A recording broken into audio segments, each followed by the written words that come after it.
Hey guys, welcome to the Rusty Hook Kayak Fishing Podcast. It's Takeover Tuesday here on the Paddle and Fin Podcast Network. Let's get this show started. You're watching the Paddle and Fin Podcast Network. Welcome to the Rusty Hook Podcast, presented by Feelfree Kayaks. Paddle, pedal, or power, there's something for everyone. ZPRO Lithium, serious power for serious anglers. DuBro Fishing, American marine application and soft plastics. Big Lake Bait Company, Texas's #1 custom bait maker. Raw and unfiltered.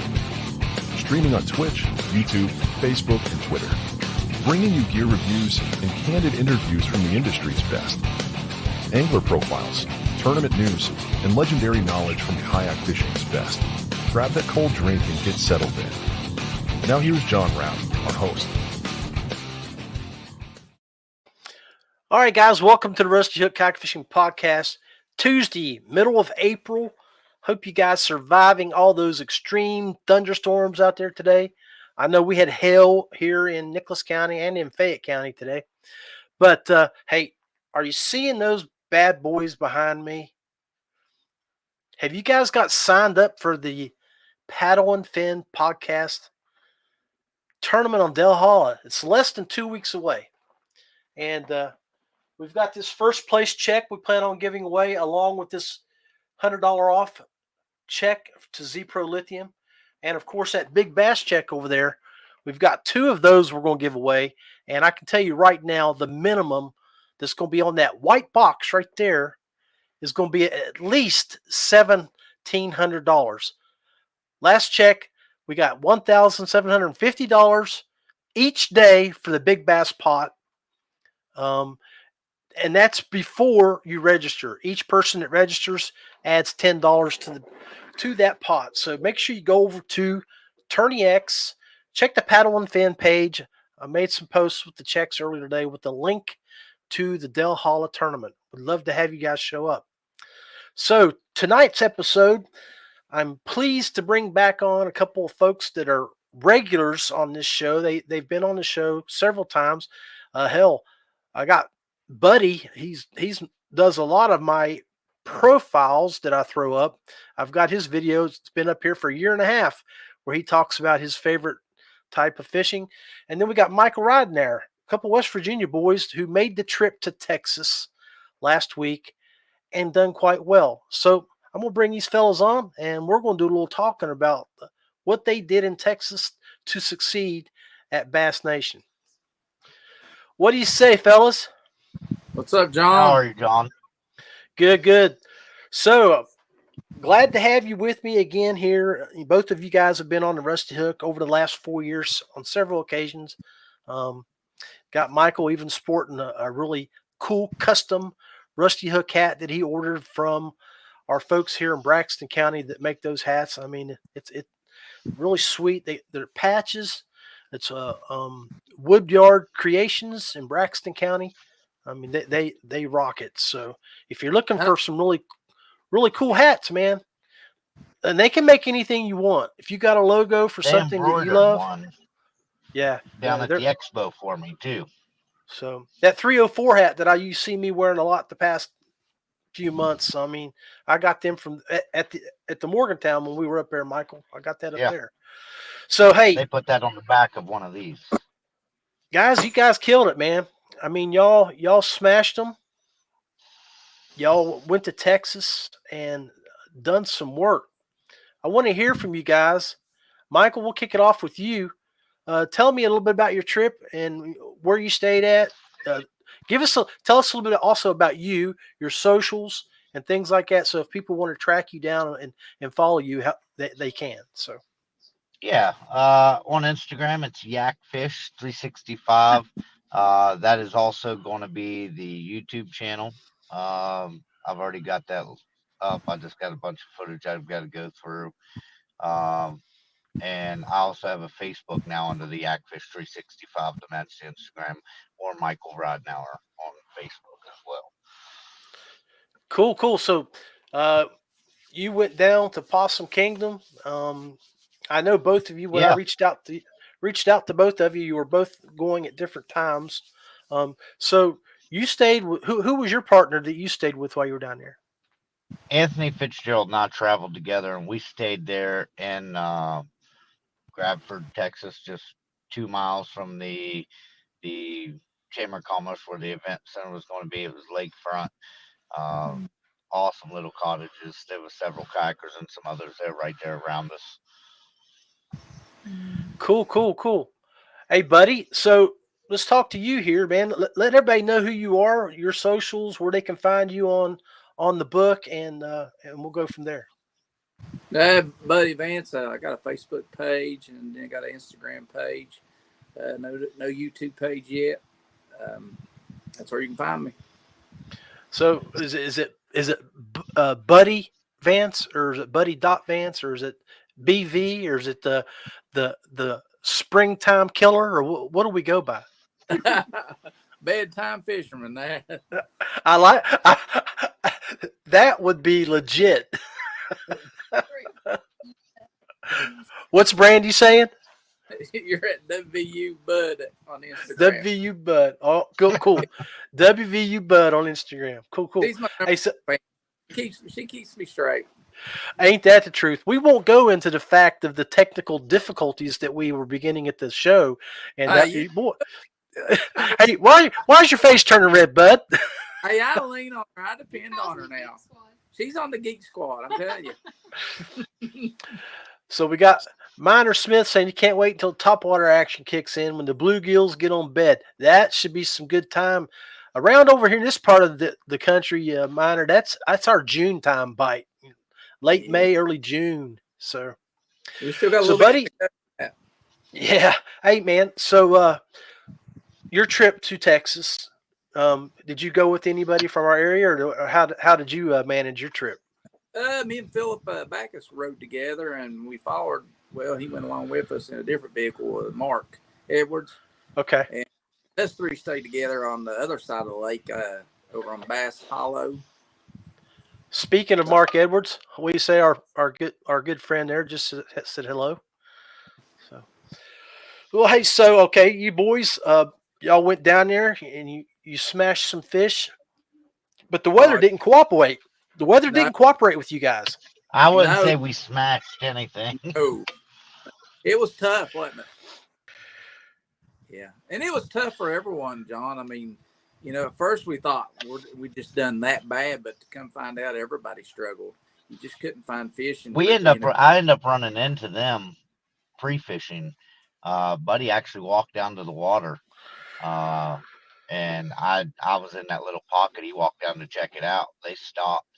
And I recognized Phil's truck and went over and talked to him, and we talked briefly and was under the same assumption that the lake was just, depending on where he was at, was just completely different stages of the spawn. It was cut and dry. They was either pre-spawn in this section and nothing else, or post-spawn in this section and nothing else, or that spawn funk where they wasn't eating in this section. It was tough. So I mean, well, obviously your plans had to change. It went from a 2-day event to one.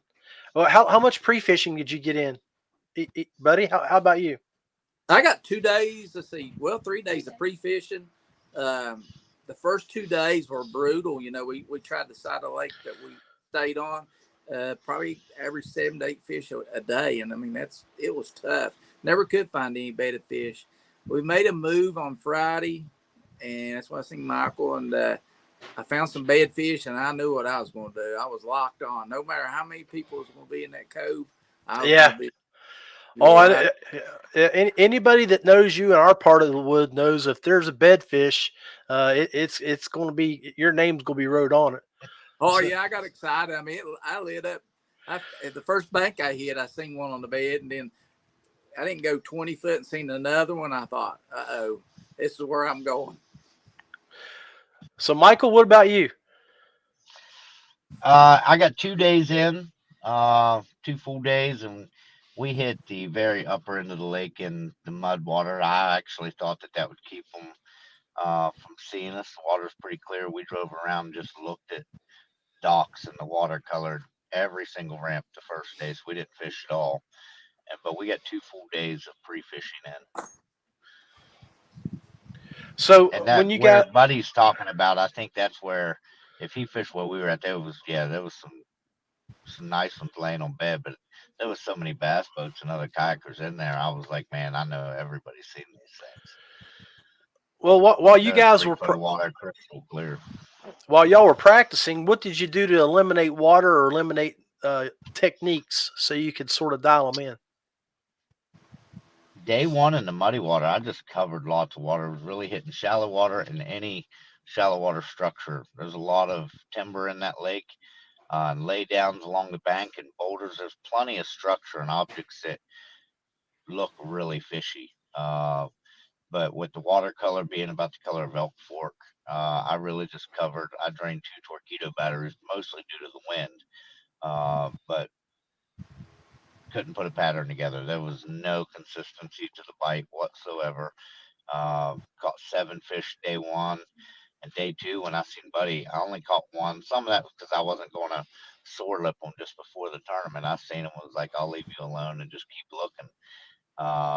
But even the fish that I didn't see and was fishing, trying to put a pattern together, I only put 1 fish in the boat on day two. It was a grind. What about you, buddy? About the same thing. I fished a lot of shallow area with some structure. Had real good water color. You know what I would look for. Most of mine was coming off spinner baits. You know, off of structure. Still wasn't enough fish to be confident. I mean, it was.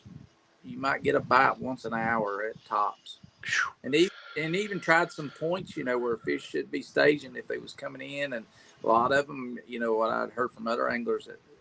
Other anglers done good on them points, and I caught 2 fish off at one, and I mean, it just never was there. Huh.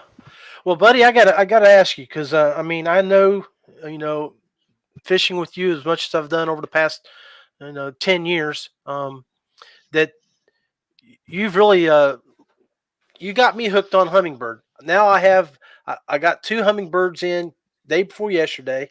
I got a 360 live I'm setting up because of how effective and how you use those tools, especially at Lake Erie last year, and how you would bring me over beside your boat and we would sit there and we'd watch that sonar go in circles. You'd be like, "There's a bed, there's a bed, there's a bed, there's a bed, there's a bed," and I mean like, 360 up there was priceless. I mean, I could see all the beds, and you know, I didn't need to see them no more. You know, for standing up and seeing them. I mean, I could actually see them on the graph, and it was a game changer for me. So I see you got a Garmin there beside you now. What graphics did you use down in? Hummingbird. The, I still a hummingbird. I got a new kayak, and I haven't got it set up yet. So I still fish out my old one. Still fish with the hummingbird. This is the second time I've bought a Garmin. that's what I was getting ready to ask you because we talked about that before. And here I am again, going to try it again. I mean, You took. Didn't you take the Garmin? Hey, Michael, he took the Garmin he bought last year back to the store after he never put it on. Then he went back and bought it again. This one's still in the box. So maybe get Brandy to take it back after all. I don't know. I've tried some Garmin's and they're good units. They are, but I don't use them either. So when you guys were not scoping, I'm still hoping. So when you were fishing down in Texas and that you had that stained water, it's all like our elk fork. It's dirty stained. Were you using those tools to So help I find used fish? Active Target. I have Active Target Lowrance units on mine, dual graph map coming off points and really just trying to put everything together. And Active Target played absolutely no role. I tried. I probably only had it on for a total of day one pre-fishing. I used it quite a bit. I probably had it on for a total of 3 hours that whole day, out of about 9 hours on the water. Day two, had it on maybe 2 hours. I wasn't catching anything. I wasn't even really seeing the fish I was looking for. Everything that I would think was a bass ended up being a striper or a white bass. The place is loaded with white bass. What about you, buddy? Like I said, I use my side engine a lot. until I went shallow and found them on the beds and pretty much didn't need a fish finder no more. Then you turned them off, turned it off. I brought it with me, but I didn't need it. I mean, once I could see them, I was deadlocked. That's what I was going to do, and I was going to live and die by it. And I told, even told Philip and Mark, I can get 85 inches. If the right fish would move up, I felt real comfortable. And fishing in there, I mean, there was so many people in there, and you just had to deal with it about like it is at Erie. A lot of people on top of you. And I seen some big females, several giants. They would not commit and move up enough. So they weren't locked on yet. They weren't locked onto a bed. No, and I think a lot of it hurt. It was the pressure. That water's really clear. Kind of reminds me of a lot of Summersville up in that area where I was fishing. Right. Real rock banks, and I think it affected them. I know they wanted to come up, but they was still just staying off, making big circles. And man, I wish one would have came up. It'd have made a difference. But I was happy with what I got, and I caught a lot of fish, in the tournament. So I was happy. So if you would have caught a 19-inch fish, what would that cull been for you? I've been 4-inch cull right there, so that'd be major, close to 90. So yeah, I was thinking if I can get a 20, that'd put me in a 90. I mean, that would have been a major jump for me. But I seen plenty of 20 plus. I mean, there's some big fish swimming around in that lake, and it just could not get them to come up, and just too much pressure. It was crowded. Well, guys, You'd have to. There'd be 2 and 3 boats behind every boat dock. I mean, it was brutal from the bass boats and from the kayaks. It was just really crowded. Cool. So I know. Is the boss right there just out of view? Yeah, she's sitting here. So I'm curious, which of the 4 Airbnbs did we decide on? I just got home, and she just got home, and I don't know. I know one of them was booked already. The best one was booked. The best one was booked, so seems like they all got plenty of parking. Yeah. Yeah. I was the closest one to Prescow. Well, we know number 4 will always be acceptable. I mean, but if 1 and 3 happen, that would be great. Yeah. The best one was, the one we've been staying at. I mean, across the street, that was pretty convenient. That's what I was telling Michael earlier. I was like, before you jumped on, I was like, that was what was always convenient, is you just drive to the house, park, and then you can go eat and have a cold beverage. And it was nice. That was a good evening, and I wish we'd done it more. And so I did like it. I mean, the drive was the only bad part about it. That's the only downfall. I mean, you got looking at that 35 minute drive, because that bad thing is about when we get on Lake Erie, we got that 15-minute drive around the park, to get to our spot. So, you ready to catch him, Smallies? Oh, bro, I am so ready to go up there. What's Batman Philip was talking about? We went down there and fished almost a week, and we still didn't get no sore hands. I mean, we did not catch many fish. No, we hope to have sore hands in about 3 hours up where we're getting ready to go next week. Oh yeah, your hands will be destroyed, which is a good thing, Well, you guys hang tight. Speaking of smallmouth, I want to give another plug here. You guys take a quick break on this upcoming tournament at Del Holla. So, all right, guys, one last time before we get kicking, I'm going to throw a couple videos at you for the Del Holla event that we're doing, and love for you guys to join us.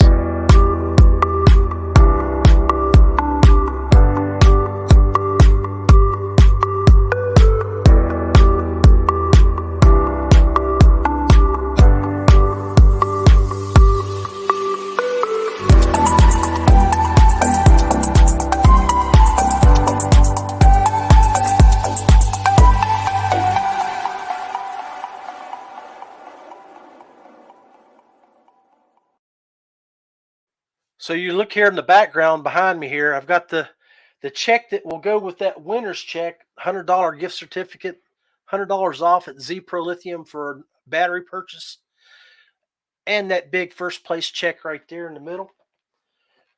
Now, over here, you're looking at the big bass check. That big bass check, there's two of them for day one and day two. And at the very minimum, that check will have $1,750 rode on it for each day. So I highly recommend that if you're not doing anything in the next 2 weeks, Saturday after and Sunday after next, you need to be calling this number here at Eastport Marina. And as you watch this video with the phone number on it for Richard, that's the location of the venue, and we'll be staying on these houseboats.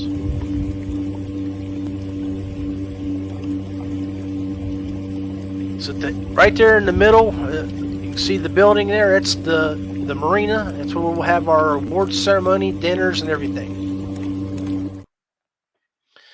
So really hope you guys decide to make a trip down to Del Hollow with us. Call Richard, screenshot that, and join us. We're going to have a good time. I know several of us are leaving next Monday to go down, start doing some fishing, and get set up. So we'll bring back the crew. Bring Mikey's back. Hey, Mikey. And now we're bringing on the Ned Rig special himself, Finesse Shad Buddy Vance. That's what you need there, John, for Erie. That's all you need. Hey, wait, no, you're tricking me, because last year I watched you throwing bubble gum. Well, it's either this or bubble gum. So that beautiful lady that's next to the BV is the other BV in the house. That's Brandy. Brandy, welcome to the show. Hello.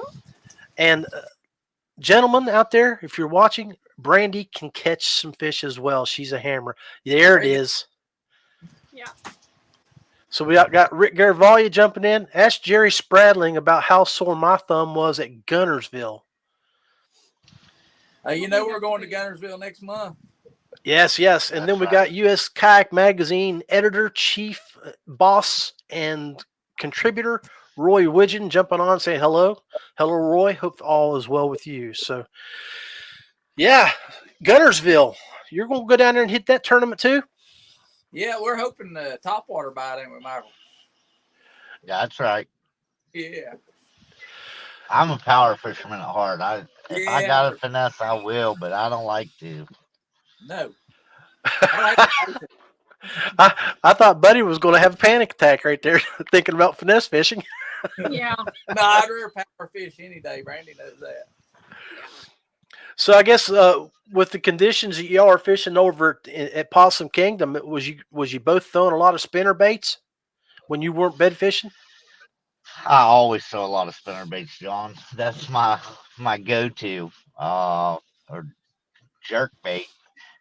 I look at a jerk bait as about as close to finesse as I want to get. I end up I was locating the secret to my success, really, and it was funny because I was talking to Kyle Struther the night before, and he's like, "You got a plan?" I said, "Yeah, I'm just gonna go big," and I end up throwing a glide bait most of the day, locating fish on a big glide, and if they'd follow, not commit, and they never committed, but they'd follow, and I located some big girls, and would finesse, throw back in a crawl, and that's how I ended up catching that giant. She followed a glide bait in twice, and I threw that crawl back and messed with her for about 20 minutes, and well, it wasn't even her. It was another one about the same size as her, and it swam off to the right. My line started to the left, and when I sat down on it, I thought I sat on a boulder, and until it started peeling drag like I'd never seen. Yeah, and that ended up being quite a huge fish. That's not the 9.7, was it? No, it was a 10.8. The guy in the kayak 10.8. was a Hobie guy that just come out of a pocket. He's like, "You have your scale?" I said, "Not with me." He's like, "I got one. I'm coming." Because he seen me net it. He was like, "That thing's giant." I said, yeah, I've never even seen a fish that looked like that. That's awesome. I know. I mean, it seemed like there was a lot of personal best caught down there. Buddy's partner, Philip Backus. I mean, good gosh, what a fish! Tank. Was you? Tank. Was you there with him, buddy, when he caught that? No, I was on the other side of the lake, and when I seen it, because we don't have signal on the end of the lake, so I didn't get it until we got back to the room when you get on Wi-Fi, and I was just amazed how big that fish was. I mean, it Yeah. unbelievably huge. What do you have any idea what he caught it on? He was scoping. Scoping minnows. I call him. Well, let's. He caught it on 8-pound test on a spinning rod. Oh my goodness! Well, Yeah. this is what Mine was on a spinning rod too. And he Same didn't have a net neither. Ooh. Well, this is that fish that we're talking about, folks. What a beast! Spinning rods is doing the work there. They was it. I mean, you couldn't really parafish, could you, Michael? I mean, you had to slow down. Yeah. You really did. I end up on tournament day. I hooked a bunch of fish, and I caught my limit. Couldn't call out that smaller 13.5, and it wasn't for not hooking them. I just couldn't land them. They kept. I don't know if they was just nipping. I was barely getting their lip or what it was. But that afternoon, that last 45 minutes of bite turned on like crazy. And in the last 45 minutes, I hooked 8, landed 4. 50% wasn't very good, but it was enough to get me up to cash a check. And yeah, that fish was amazing. I'm telling you, man. I mean, I don't think it makes that catch board look like it's that's the type of fish that almost makes you reconsider getting that 31-inch catch board. Yeah. Look at that. Good problem, run out of board. I mean, I don't have often. Right. I told him I would have traded everything my success for that one fish. Yeah, no doubt. Yeah. No doubt. I mean, it's the fish of a lifetime. Yeah, and I was telling Anthony after the struggle before the tournament, we hit OHIV just really because I said, it's been a grind. When they canceled, I was like, let's make the run to OHIV. If nothing else, I want to catch a PB while I'm here. I want to catch a double-digit bass or here, lots of them. And I thought I'd do it at OHIV. I had no clue I would do it at Possum Kingdom. But I've seen lots of just giant fish, like Buddy said. They just didn't want to move up, held back just in slightly deeper water. I caught my fish in 8 foot, but it's clear. I could see it. And she was just holding back, just not quite wanting to commit to go up shallow where those bucks were at yet. Well, I just want to bring this fish back up because I want people to look at this. That fish is not just that it's fat. It's just a thick, big fish. I mean, you can't even really see much of a belly there. That's just look big. At the eyes on that thing. Yeah, it's just a big fish. Monstrous. It's crazy. I think it's the biggest fish caught through pre-fishing and the tournament. I mean, yeah, that was the biggest fish caught all week, I believe. Yeah. See, that would be going back to the old KBF days about 8-9 years ago when they used to have that competition. Remember, buddy? They had that competition where, pre-fishing, the biggest bass of pre-fishing, you'd win money. Huh? Those were some sweet times. West Virginia boys, I mean, everybody knew about Phil's fish before we left. That fish was the talk. I mean, it was a giant. And I was so stoked when I seen the pictures. I was like, yeah, one of them. Did you get yours submitted to Sherlunker? Yeah, he gave me the app. I got all of that taken care of, and I haven't got everything completely filled out on it yet. I've got to get the pictures uploaded over to it, but yeah, Phil walked me through that process. Good.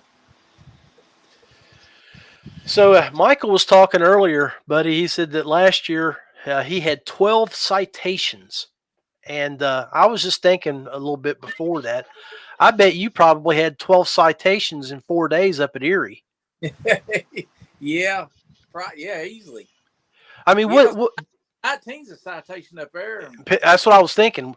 19 is a citation in Erie, and we West Virginia is a 20-inch smallie is a citation. Yeah. So that's crazy. I think I caught 9 largemouth citations back home. I caught 12 over 21 in West Virginia last year. Last year was good. Yeah, yeah. All Well, greenfish. I had some citation smallies, but I didn't even count those. I didn't really realize what the citation was for West Virginia until this past winter. I think I had 3 spots last year too, in West Virginia. I had a couple of spots down in Charleston or on Hartwell. you know, I think the spot state record is only like 18 plus inches in West Virginia. You need to go to Hartwell, catch 20-inch spots down there. Well, I can't remember exactly how I know this, but Beth caught like a 19-inch, what we thought was a largemouth, and people kept telling her, said, "That's not a largemouth, that's a spot." And you know, at the time we didn't know the differences, but we got to looking at it, and if we would have been able to, you know, verify and know that it was a true spot by all the different identifiers on it.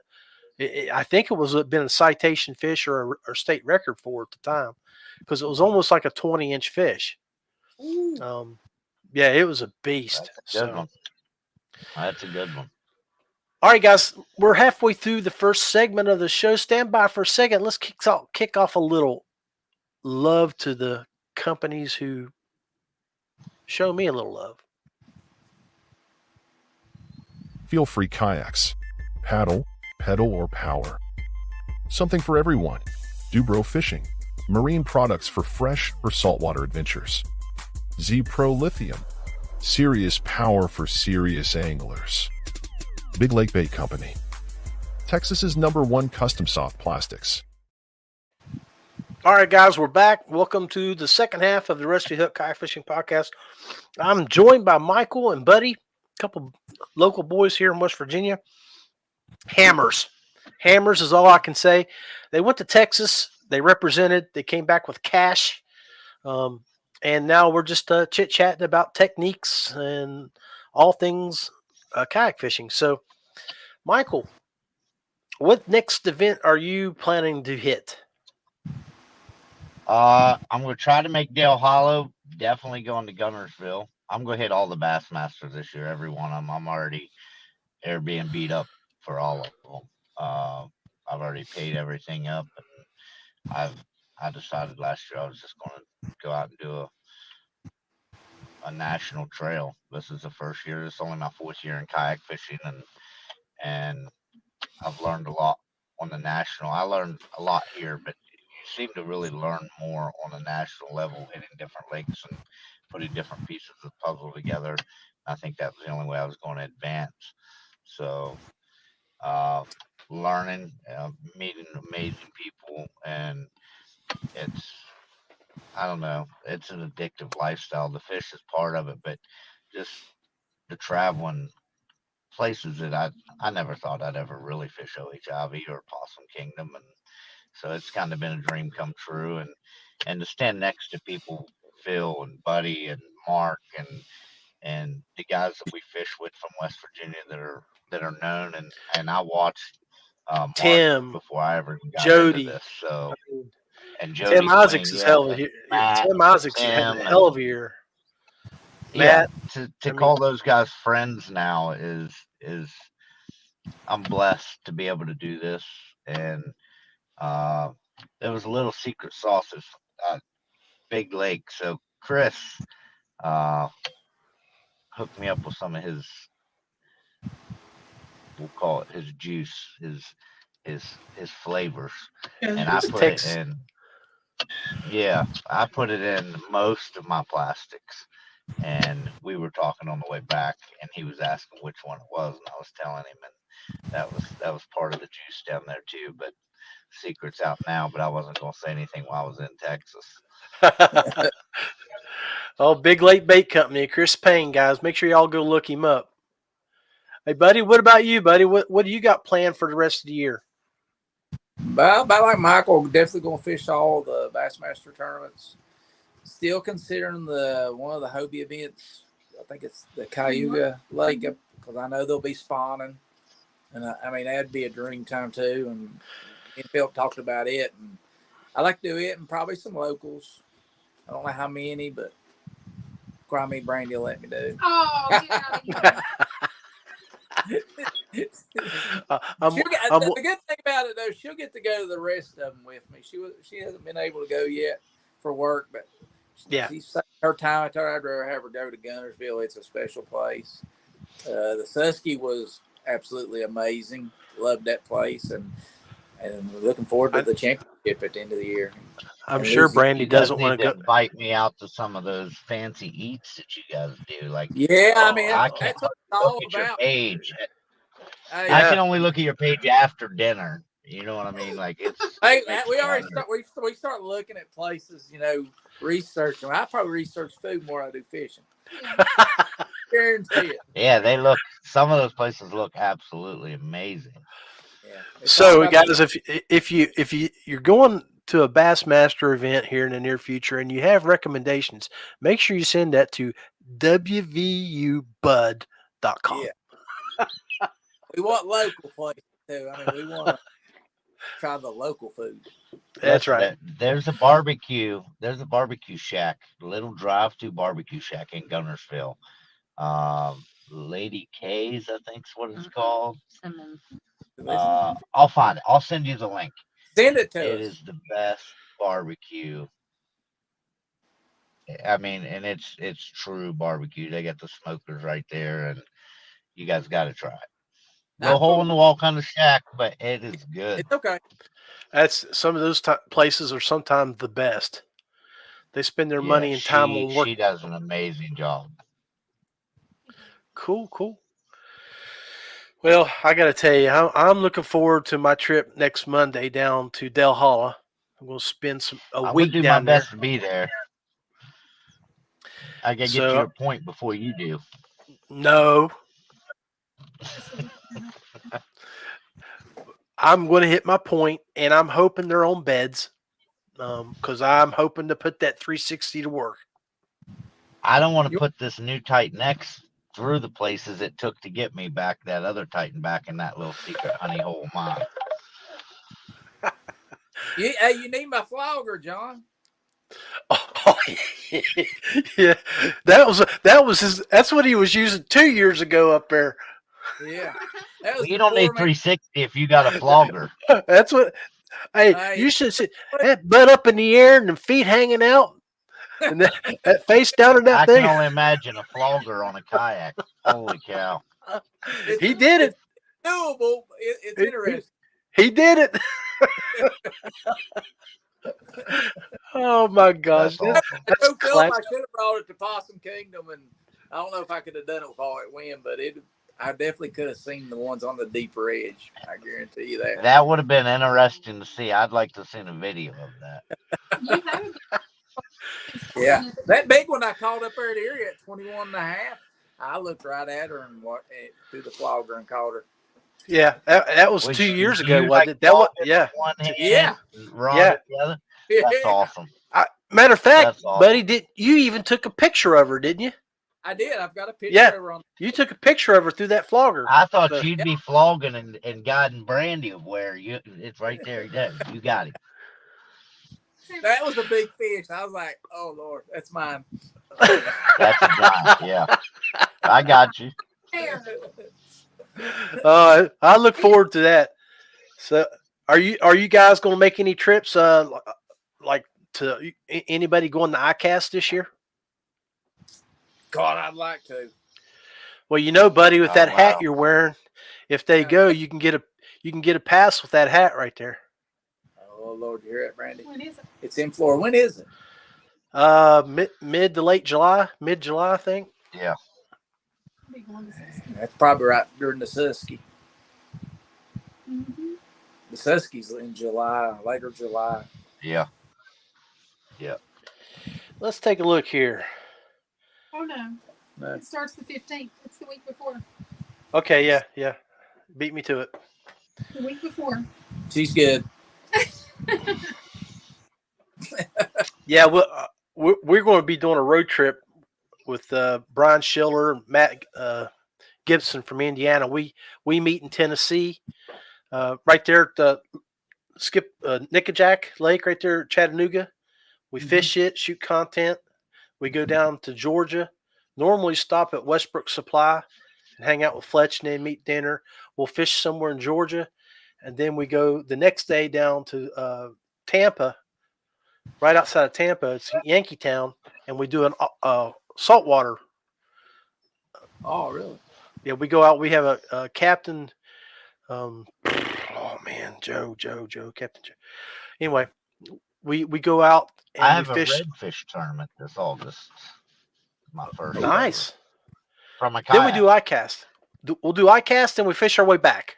You could do ICAST. We have a wedding. I might have to get some pointers on that salt for you there, John. I don't know.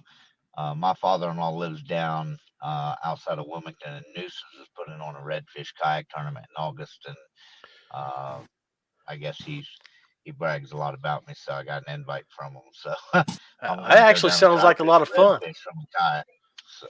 Well, get some of those DuBro crawls that look like shrimp, and you should be in great shape. All right, I'll give that a shot.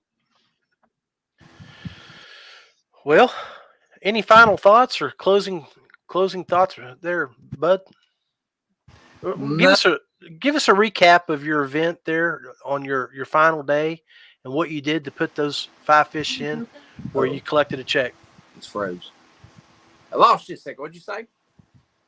I was going to say, give us a recap of what you did at Possum Kingdom on that final day, the only day you got to fish, and what you did to be able to collect a check. Like I said, I committed to a cove where I'd seen some bed fish on Friday, and Saturday was canceled. So I was hoping that the bass boat tournament didn't take all the fish. Now, I remember correctly, you told me it was where you found those bedded fish was only within a couple 100 yards of the ramp that you put in at. Oh yeah, I caught fish right there beside the ramp. Pretty much started right there. I had my limit. Yeah. I had a limit by 9 o'clock. And I caught one at that ramp right beside of them. Yeah, when they launched. right. When we was launching, you caught one in front of us. Yeah. But it was the bad part of it was a carp spawn going on, and I mean that was affecting a lot of it. Is it that Asian carp that does a lot of the same type of bedding that bass do, or was it something different? Nah, I think they was regular carp. Okay. Regular carp. Big carp. They were definitely making the water dirty. Yeah. Yeah.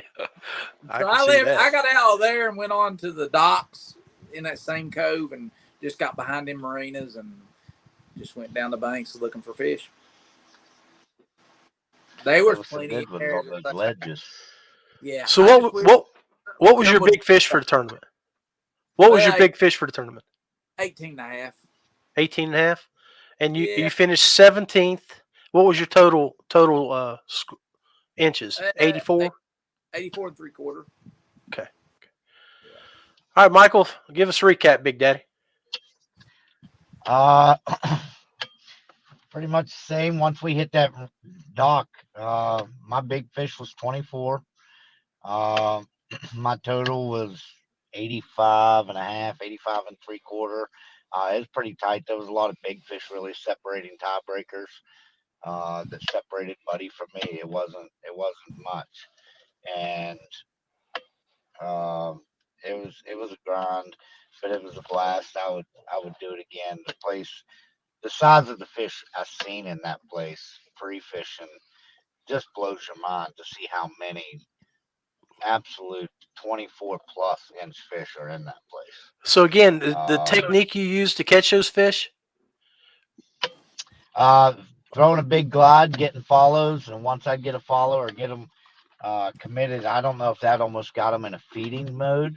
They wouldn't eat the glide, but I would throw back with that chigger crawl and just drag. They didn't want it hopping; they wanted it drug, and that's how I literally ended up catching all of mine. Once I figured that out, throw the glides, turn them on, throw that chigger crawl back, and they were chewing, but it took me the better part of the tournament day to figure that out. Is that pretty accurate on how you got your fish too, buddy? I didn't use a glide bait. I only own one, but I am going to upgrade on this stuff. That's what they fishing these national events, you go to these lakes, and I mean, I just didn't have some of the gear that it takes to fish these lakes. I mean, so making some changes, learning, and Time you spent your money on. yes, spent my money already. I won, so. And not to give up. I caught my limit in the last 45 minutes. So Yeah. And I can see that Brandy's already grabbed that Garmin and took it out to the car to take it back to the store. It's not in the camera shot anymore. So I actually upgraded one of my fish in the last 10 minutes of the tournament. So, I mean, like he said, yeah, you don't ever give up. And what was bad, John, there was a bass boat set on one for a couple hours. And I never did see the fish because I didn't want to crowd them. So I knew it had to be big for them to sit there so long. So I kept going back and forth throughout the day and finally got that pocket to myself and seen that fish, the shadow under that dock, and thought, oh, Lord, I mean, this is a giant. And I throw over there and feel it. And it was the buck. And I caught it with 10 minutes to go. And I stood up before I threw him back in. I still seen that shadow pull back up in there. And I thought, I got 10 minutes to catch this fish. I never did, but I would love to have a little bit more time because it was a giant. It was definitely what I needed. well, yeah. fellas, hey, I appreciate you guys taking the last almost hour of your evening to come on the Rusty Hook here and talk about your experiences. And nothing but love for both of you. it's Look always forward a to good time, John. look forward to fishing with you guys, man. Mikey, I hope to Yeah. see you next couple weeks. And buddy, you and Brandy, if you can squeeze a couple days at Del Hall, come down. If not, we'll see you at Lake Erie. Heck yeah. Buddy, Gunnersville, that barbecue, I'll take you over and show you. We'll grab a bite in my treat, buddy. All right, let's do it. You know, we're looking forward to it. So, All right. as you can say, what Rick is telling everybody there, if you're looking for like a murder hornet, the Chigger Crawl is the murder hornet from Big Lake Bait Company. So go to their website and take a look at it. So, all right, guys, nothing but love for you. Appreciate you. Stay safe, and we'll be seeing you soon. All right, thank you, John. Yep. All right. So appreciate you guys hanging out with us tonight here on the Rusty Hook and hearing the experiences from our friends there, Michael and Buddy from West Virginia. We're proud of their accomplishments. See, we've got Brian Schiller jumped in, said Ridenour is catching giants. And he definitely is, bro. So appreciate all you guys jumping in, hanging out with us, keeping the conversation going. I'm going to show you this photo again from one of our West Virginia boys who caught an absolute monster. And you're looking at it right there. This is Philip Backus, one of our buddies here that caught this big bass. She is a monster. So Possum Kingdom was good to the West Virginia boys. And be blessed, everybody. Thank you again for hanging out with us here on the Rusty Hook. Make sure that when you are out going fishing, you're always safe. Provide your route plan with someone you love. That way they know where you are and when they can expect you back home. And always wear your PFD. All right, we're going to sign out. Nothing but love. Next Tuesday, I will be down at Del Holla with Brian Schiller, and we'll try to come to you live a little bit more about the tournament that we're going to hold, the Paddle and Fin Podcast 2-day tournament down at Del Hall. You need to get signed up, folks. There's going to be some good money for you down there. It's like a grassroots event with some nice checks. So